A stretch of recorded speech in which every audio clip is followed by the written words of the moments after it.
We're on the eve of the big NVDA earnings, and again, the big deal is it's 7% of the cap weight of the S&P 500. So, if it's a non-muted event, then perhaps we just sit here and grind sideways in the overall market.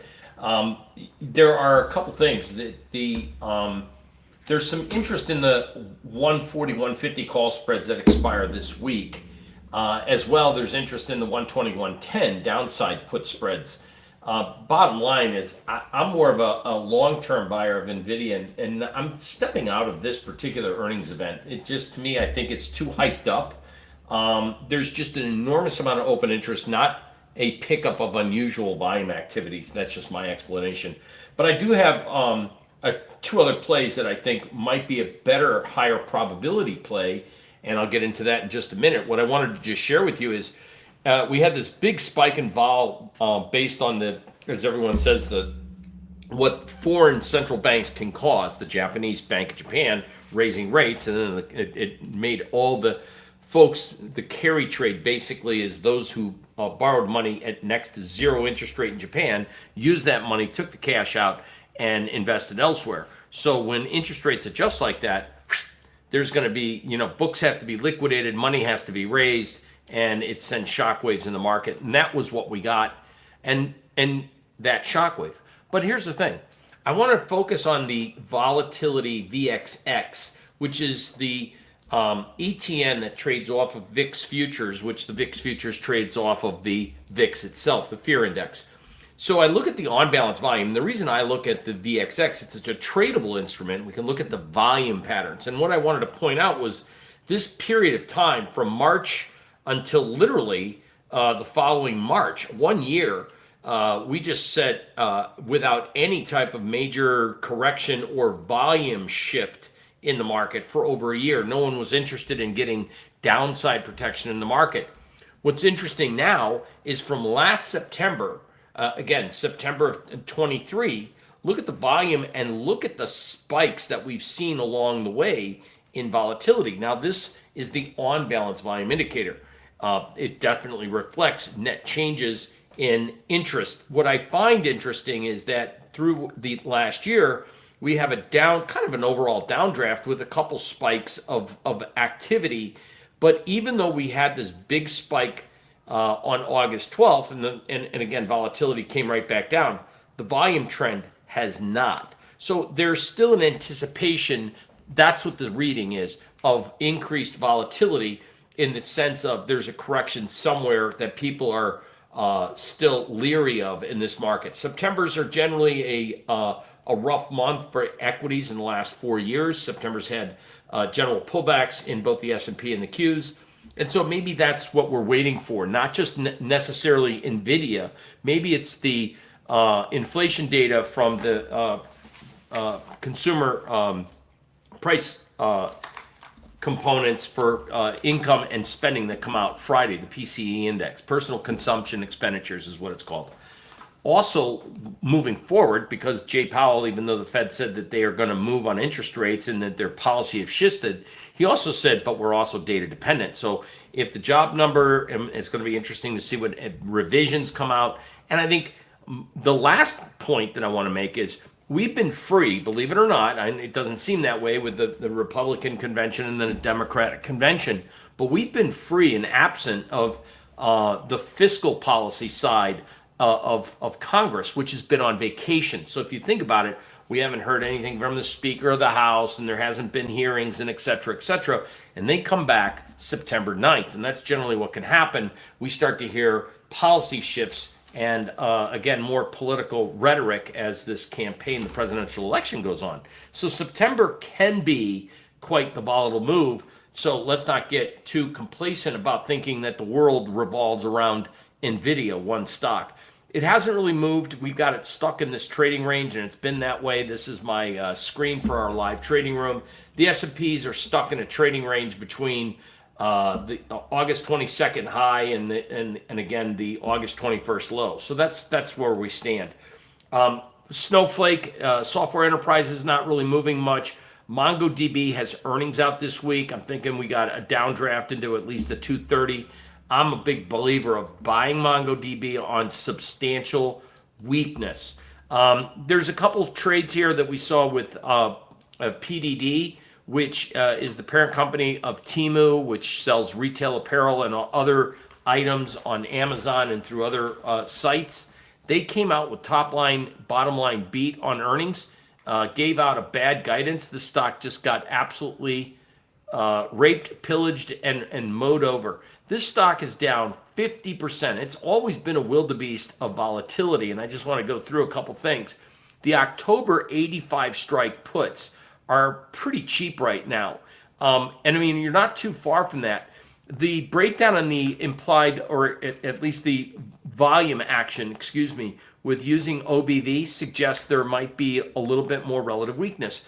What might be important to do is to buy 2-to-1 puts to what maybe your intentions are on the stock, because I confirm and I believe, and my affirmation is that we will see some kind of a support coming in, and if it goes to 80, guess what? You can gamma scalp around the put option. So I would say buy some of the stock and then buy the October 85 puts. That might be one play that at least that's what we're looking at on the institution side here, or at least the managed side of what I do.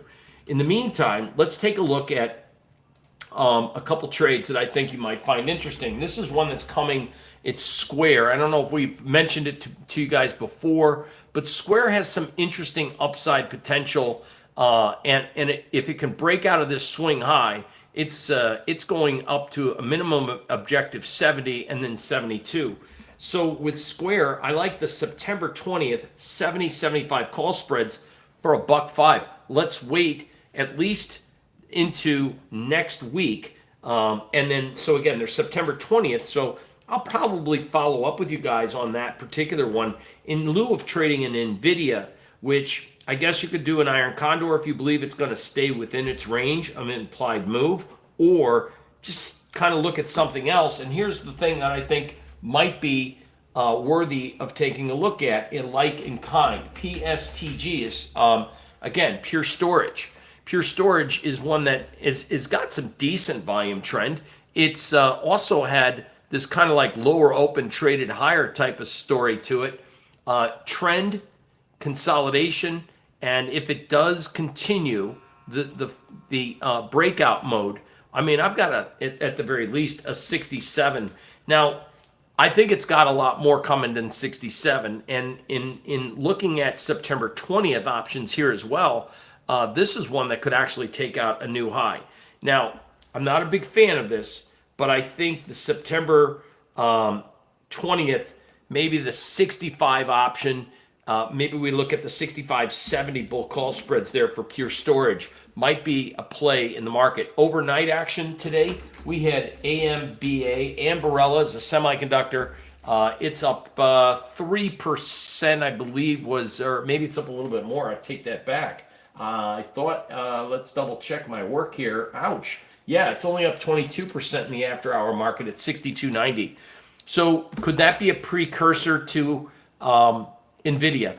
I don't think so. And the reason is, I don't think it's a precursor to NVIDIA because Ambarella was underperformed with most of the semiconductors. It hasn't been as bad as Intel, by the way, but it has underperformed relative to the rest of the sector. NXPI, I'll just give you two. NXPI's trend left to right, bottom left, upper right is higher. AMD as well look a little bit more healthier, shall I say, than an Ambarella. So I think it came as a surprise to a lot of people. Anyway, we'll look at Square. I think in the fintech world, that's pretty decent.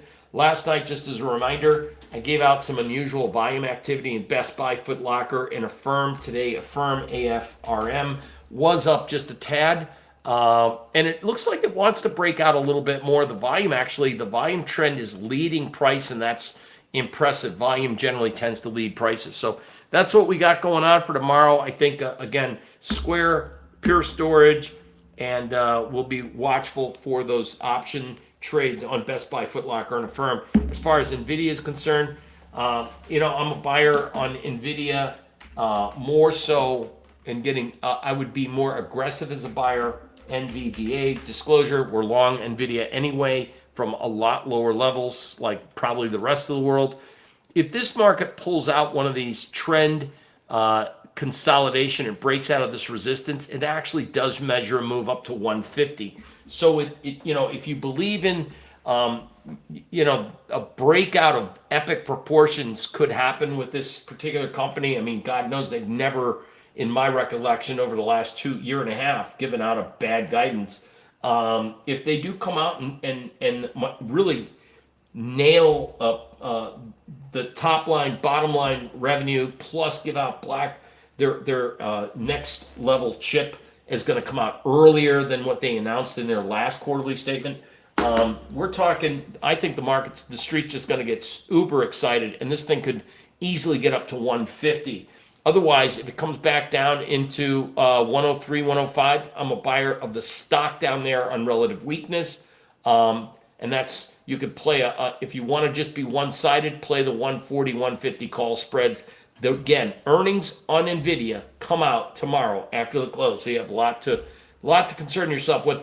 Now, this is the kind of stuff we go over anyway in our live trading room. So if you're interested to come in the live trading room, we encourage you to do that as well. Don't forget, we're coming up with our seminar in December here in North Palm Beach, Florida, and it's going to be a wonderful event, 2-day event, live trading.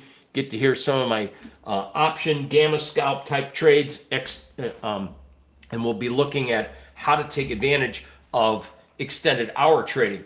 As a SMCI, by the way, was one that we were looking at this morning, which was pretty amazing. If you take a look at the, I'm going to go a 15-minute chart real quick.